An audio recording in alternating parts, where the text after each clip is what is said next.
नमस्कार, मी प्राजक्ता. आज या संस्कृती ॲग्रो टुरिझम वास्तूमध्ये आली आहे.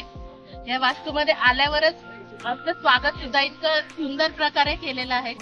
आम्ही सगळे इनर सर्कल चॅम्पियन्स आहोत. आमचे कोच दिलीप सर, कोमल मॅडम हे सगळे पण इथे आहेत.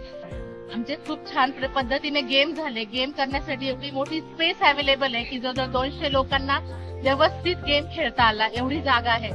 ते खेळता खेळता मध्ये मध्ये आम्ही पेरू तोडून खाण्याचा पण आस्वाद घेतला. आणि अजून एक खूप चांगली गोष्ट म्हणजे त्यांनी प्रत्येक जागोजागी पाण्यासाठी आम्हाला ग्लास ठेवलेले आहेत, पाण्याचे ते टँकर ठेवलेले आहेत. म्हणजे इतकी सोय केलेली आहे की कोणी डिहायड्रेट नाही झालं पाहिजे. हे खूप म्हणजे हे आपुलकीचा हट्टाच इथे मिळतो. हे सगळं झालं आम्ही इथे आलोय जेवण करायला 200 पेक्षा जास्त या हॉलमध्ये. आणि टेस्ट सांगायची म्हणलं तर मोठं चाटण्यासारखी टेस्ट आहे. खूप खूप धन्यवाद कौशल साहेब आणि मॅडम तुमच्या. धन्यवाद.